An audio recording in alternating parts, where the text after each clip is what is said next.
Way down yonder, the McGillicuddies had quite a bit of farmland, and they were partial to horses. Thomas was the head of the household, and he shared most of that responsibility with Millie. It's okay. Lots of folks laugh at the thought of someone going through their whole life with the name Millie McGillicuddy. Rounding at that group was their son, Norbert. Now, that's the name you're going to want to remember, because we'll be spending most of the time talking about him. The McGillicuddies weren't just partial to horses. In fact, they had just over 100 head of the equine type, and they were one of the best outfits for these animals too, in the whole state of Kansas. If you could only see Thomas McGillicuddy break a mustang, whew, about as pretty as any ballet you could find in all of Russia. Well, I should have said how he used to break those wild ones. See, they don't do that anymore. At least, not that I know. This being because of Norbert, naturally. Now, I'm thinking it best for me to clear the air real fast. See, I'm not saying any of this because Norbert's fat. I know myself, and that I carry on my father's disdain for the hefty, but his being about the closest thing the McGillicuddies have to a pig on that farm don't have a darn thing to do with the next few minutes of this here story. So, having said my piece, let's move it along. Norbert was a buck-toothed, monkey-brained, droopy-eyed, filthy, smelly doofus with a bow-legged stance you could drive just about a double-wide through. And yes, he was fat. Okay, I can see I'm losing you. Let me clear a little more air. A few years back, the McGillicuddies and my kin had a standing deal with me supplying all the feed to their handsome lot of horses. Because you guys ain't pea-brains like Norbert, y'all know with all them horses, that account was a sizable one. I don't normally like talking business with strangers, but I'll go ahead and furlough that particular rule of mine and tell you guys that the McGillicuddies' account put all 3 of my own boys through college. And I even threw my granddaughter the best 5th birthday party these parts ever seen, strictly from the profits of selling feed to the McGillicuddy steeds. Then the fat ass went and found someone sweeter than all the ho-hos, ding-dongs, and Twinkies he managed to sneak in his already oversized lunch bag. Normally, boys who grow up on horse farms start learning how to break steed before they learn to shave, but Norbert ran into issue. I'm not going to waste anyone's time with examples because all you need is one look at the kiddo to see that he had no place on a horse. Here he was at 16, carrying the proud McGillicuddy name and barely having enough skill to mount a pony. For God's sakes, the young'un was more cow than cowboy. But was he satisfied with disrespecting the name like so? Nope. He wanted to take it a bit further. And this is where the real story begins.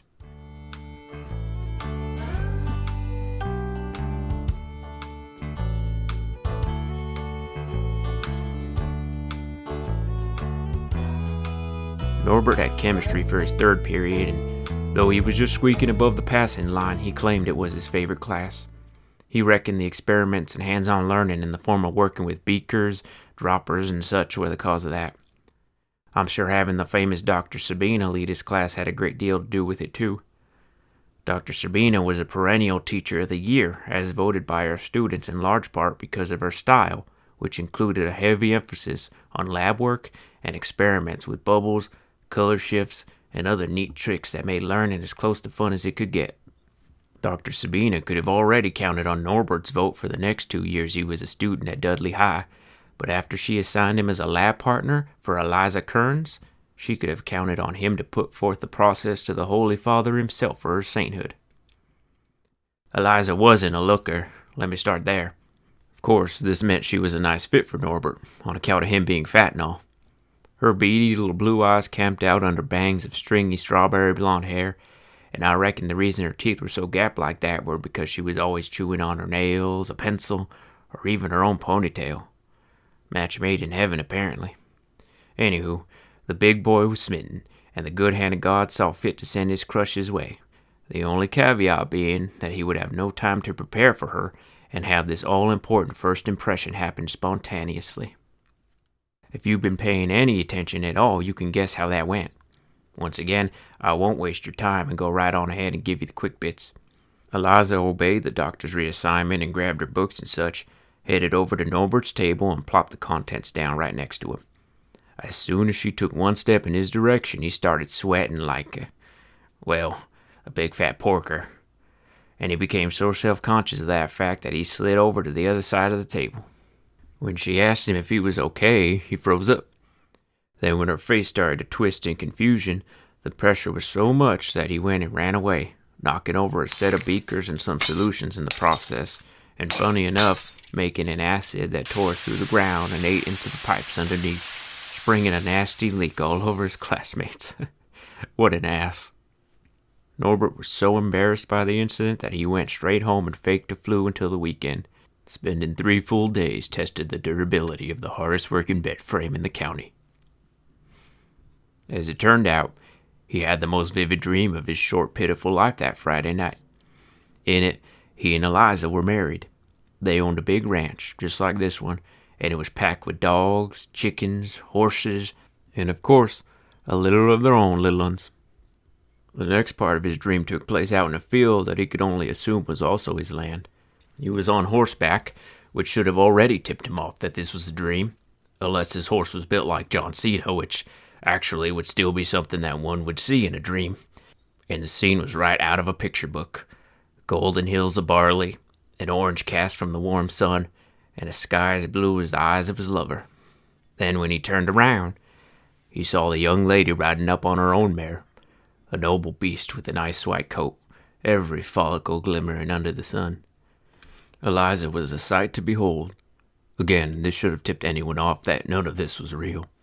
She had her hair in long curls and was dressed in gorgeous eggshell riding pants and a frilly pink blouse covered in a flower pattern.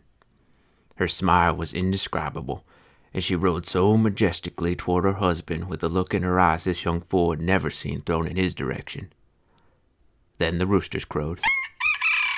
He woke with a spark and was determined that he should take action and make that fantasy a reality. That big old stack of triglycerides moved about as fast as anyone had ever saw. He sprung out of bed, hopped into his size 48 blue jeans, and shuffled out to the barns. This weren't no dream anymore, so he didn't dare mount one. But he threw a rope around the prettiest pony he could find, and he led that sucker out the barn and onto the main road. It was Eliza's mother who first saw Norbert leading the horse down the street in front of their home. Mrs. Kearns had never seen the McGillicuddy's boy, so she became a bit concerned, especially because her husband was out grabbing some greens for supper that night. Being a proactive woman, she decided to open the door and meet him outside before he got much closer. "Howdy there, young man. That's a mighty fine horse you're leading," Norbert mumbled back. "Thank you, ma'am. That's good to hear because, in fact..." Here he trailed off and switched gears. "Ma'am, is Miss Kearns available at the moment?" By this point, Mrs. Kearns had drawn the conclusion that Norbert was harmless, although a mighty bit creepy. She saw nothing wrong with summoning her Eliza, so she did. Norbert was determined this time around, so when she poked that little blonde head out the front door, he stood his ground.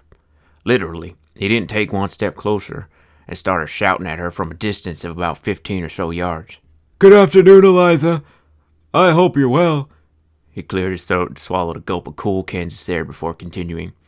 "I feel right terrible about what happened in chemistry class last week.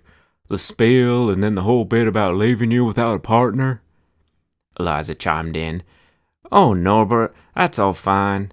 Dr. Sabina assigned me to Stacy Belfort, and we got along just as well." Norbert was not necessarily ready to converse in a give-and-take fashion, so he just went on ahead with his spiel.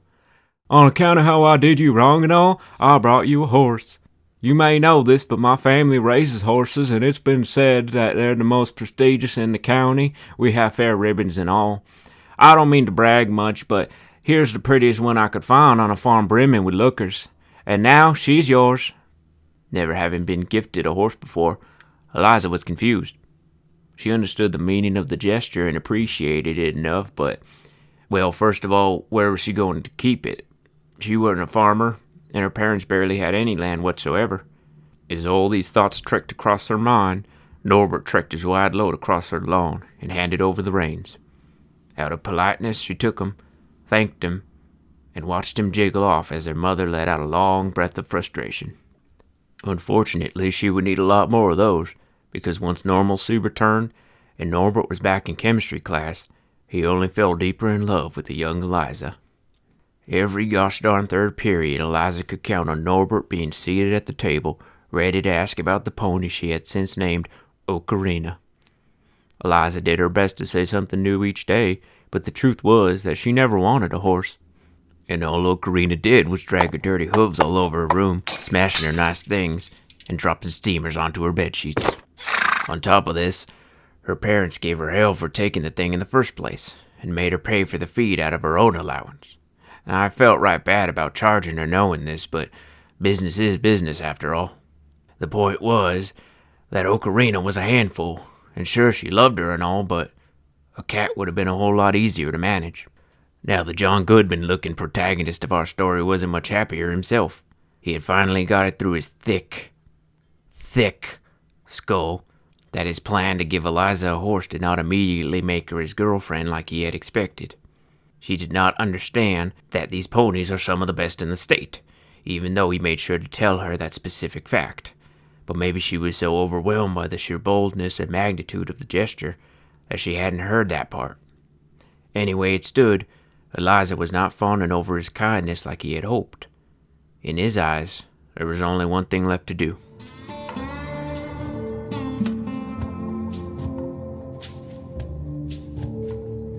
This time around, it was Mr. Kearns who saw the colt. He was out back trying to get his weed whacker started when he heard the rustling. A friendly fellow by nature, the head of the household greeted the young beast warmly. Mr. Kearns wasn't as upset as his wife was about Ocarina's intrusion, but he clearly was not keen on the idea of hosting a horse in his cozy little abode. He even laughed when he saw this one, because he thought how funny it'd be to have two horses after having such trouble taking care of one. He went ahead and called old Mr. McGillicuddy, but it was Norbert who picked up. After explaining that a colt had made its way to their property, Mr. Kearns offered to hold on to the animal for a night if need be. Truth be told, because of Norbert's gift of Ocarina to Eliza, they had the proper feed and setting to host it for a spell.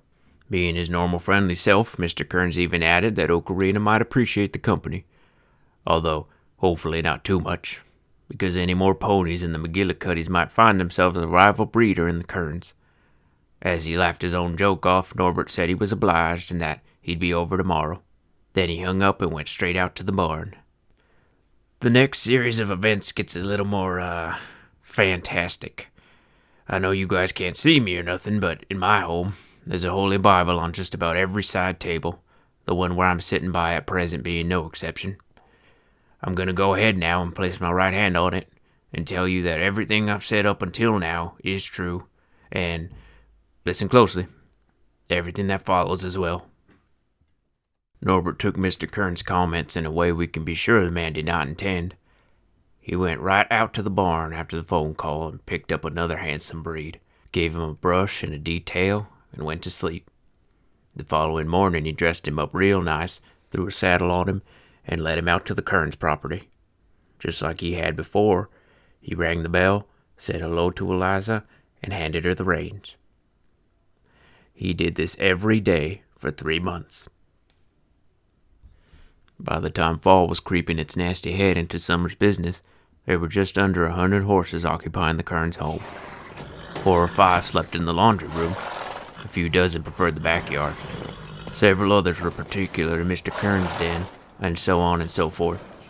They had animals feeding out of the kitchen sinks, sleeping on Mrs. Kearns' grandmother's fainting couch, and relieving themselves on damn near everything else.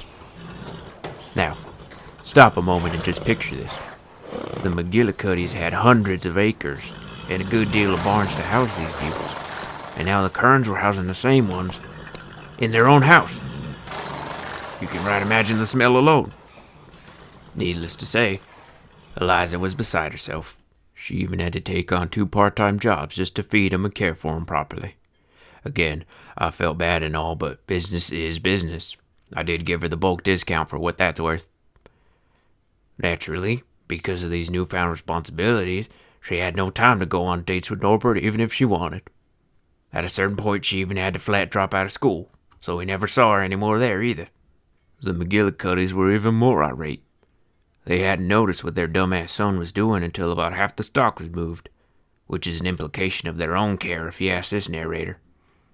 With little to no horses to sell, the bills piled up, and soon enough they had to hawk the farm, which of course meant Norbert had to move away from his precious Eliza.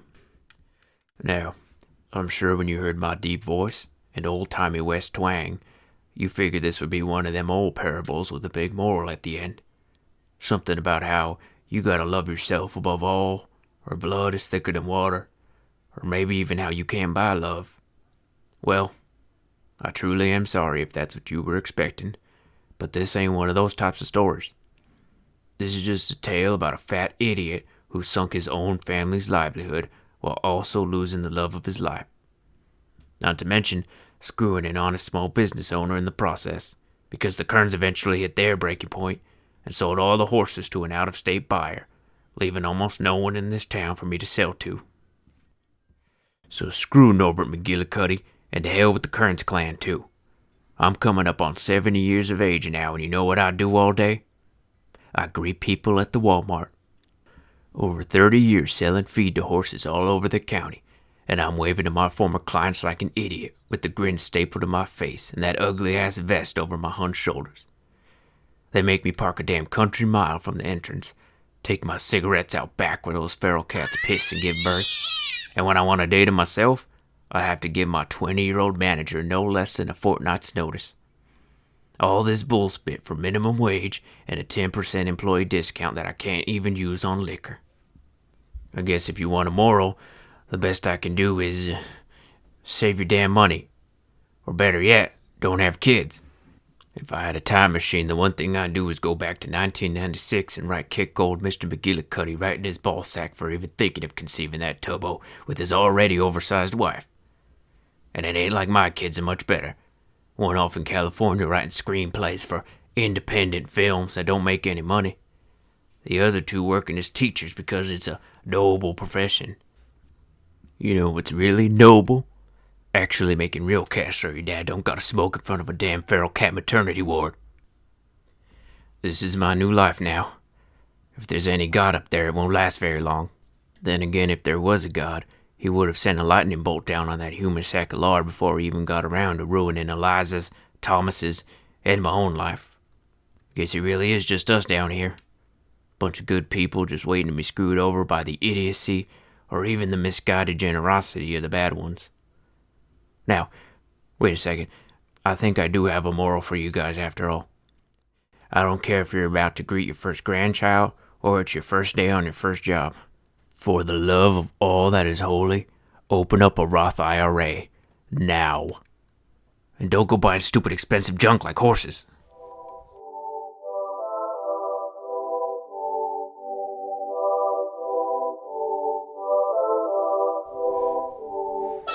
That was New Horse, written, produced, and performed by me, Josh Ramirez. Remember, you can read these on my Wattpad. You can see the covers on my Instagram at Company Time. And if you're enjoying the content, please share, let people know, give a review, anything to build our audience. We got new stories every Monday in the season, and a big 5-part finale coming in November, so we want a lot of people around for that. Thank you so much for listening.